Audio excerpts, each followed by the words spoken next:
So here we are again. I'm being trolled again. It's like a new thread has started because I have a six-pack.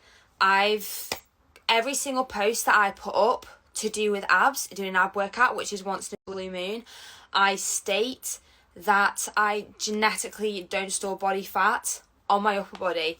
I get fucking upset and frustrated because I'm getting fucking hammered by trolls in my DMs on comments saying I'm a bad influence, that I starve myself, that I'm a bad coach because of where I store body fat. And it's like, it's fucking, people go on about being like fat shaming and stuff like that, but then it's like, is there this thing now of being fit shamed? Can I not do my fucking job without being trolled every single day for looking a fucking certain way? Can I just state the actual definition of trolling in terms of social media? Can we call it trolling? I think we might just have to agree to disagree on that one. Can you say it my way as well? Trolling. Yeah. Trolling. Doesn't roll off the tongue very well, does it? Anyway, trolling. You look so beautiful today. Thank you.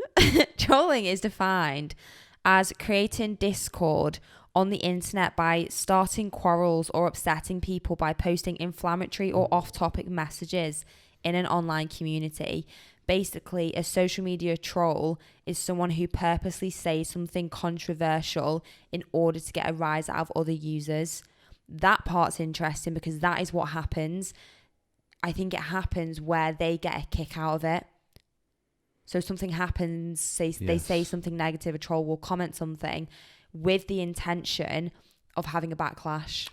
100%. They're usually looking for a reaction, or it's making them feel good, isn't it? Mm-hmm. So I have pulled up some statistics because I think we had this discussion last night, and this is the reason why we're doing the podcast today, because me and Lucia spoke about it. I actually put a post about it myself up this week, which I'll go into in further detail. But me and Lucia had a discussion on it last night, and there's a couple of suggestions and reasons why I thought it happened, and I think some of these stats back it up. So the first stat is that about 37% of young people between the ages 12 and 17 have been bullied online. 30% have had it happen more than once. And this is the stat that I said to you yesterday that I felt was more common. And it's that girls are actually more likely than boys to be both victims and perpetrators of cyberbullying. 15% of teen girls have been the target of at least 4 different kinds of abusive online behaviours, compared with the 6% of the younger generation, so that they're concerned about cyberbullying. So, like I said to you, I just feel the worst type is always female on female. And again, this isn't me being sexist. This is just a opinion and a perspective that I've seen online. And also, as a guy, I've had guys comment stuff, I've had girls comment stuff and DM before. I don't get as much as you, and I certainly don't get hardly any of females. And the very minimal stuff that I get, like when a guy does something, I'll just be like, oh, well, fuck off, you see UNT. And then it's generally the end of it.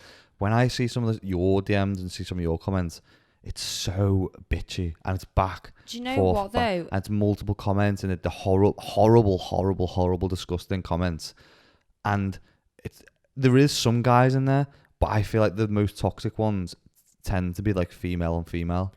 Yeah, the definitely the 2 most toxic ones in the past week or so, or the couple of weeks that I can remember, have directly come from women. And like you said there, and I think girls are more bitchy. I went to an all-girls school, for God's sake. Everyone used to constantly bitch, and it was draining. Do you know what it is with YouTube? It's not as much kind of trolling. More aggressive, I think. It's more creeps. Genuinely, that I've had to block so many disgusting words on YouTube. That's a good thing, I think. Really good thing, which YouTube have implemented, that you can block specific words. I'm not going to say what they are because they're disgusting words, you can imagine. Why haven't Instagram implemented something I think like that? Instagram have, though.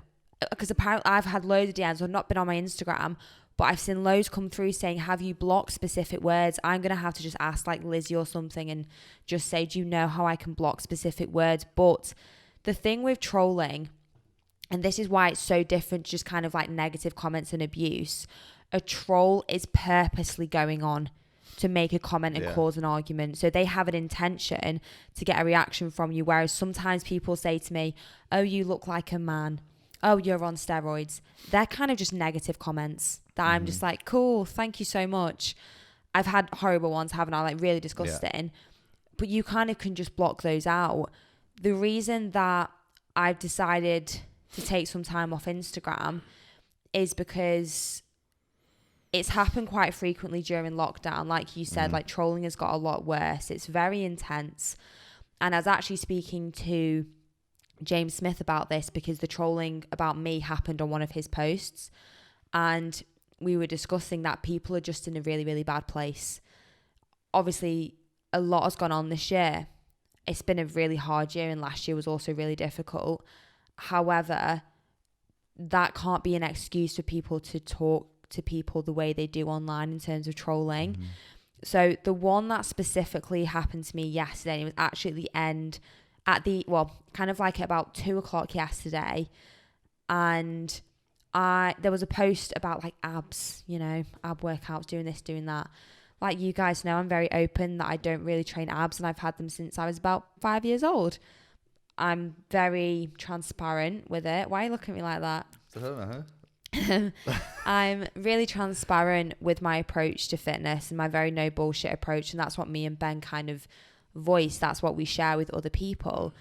And I was so heavily trolled yesterday, it actually made me break down in terms of we got back and I was just in tears. And that doesn't just happen from negative comments. That happens from a particular person. Repetition. That's what trolling is, when they come back. And it got to the point when I've never ever done this in my whole 4 or 5 years on Instagram. I put up a story saying, literally, fuck this. I'm not going on Instagram. I'm not going to my DMs. I don't want to read them. I don't want to go on my comments. I'm really sorry. I just need to take at least 24 hours off the app completely. And it's really horrible because everyone always says like, oh, don't listen to them. You can just deal with it. Like, don't worry about it. They're coming from a really bad place. I'm like, 100%. I know they're not in a good place. I don't know these people. The worst thing is they're comfortable enough to say that to someone else. Yeah, literally. But this person saying I physically cannot be empowering to other women because I have abs, that I starve myself, that I promote unhealthy eating, that I do this, that I do that. And it was just constant, and it's just absolutely mind-baffling. And it reminds me of the one where I'd posted my eating disorder recovery, and I was so proud. I was so happy posting those pictures of my before and after, and like, how I was getting on. And I think it was Eating Disorder Awareness Week, I can't even remember. And this one girl messaged me being like, how dare you post yourself with your abs flared in the picture? I was just sat down. Yeah, abs look popping. They look fucking great. Not my problem. And she was like, you're the worst person to promote eating disorders. You're promoting eating disorders now by looking like that. And the thing is, that's not my problem.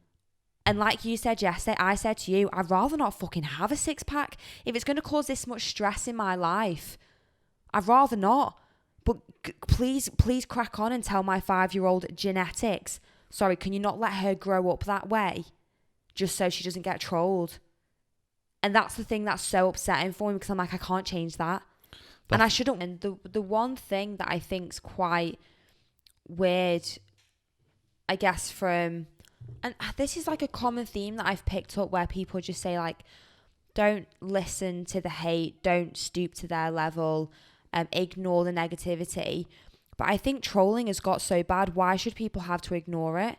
Why can't it be spoken about? And I know loads and loads of other people who have been heavily, heavily trolled. I wouldn't say I've been heavily trolled. I'd just say I've been trolled. That laws, this is the thing, they would never, ever say it to your face. Oh, no chance.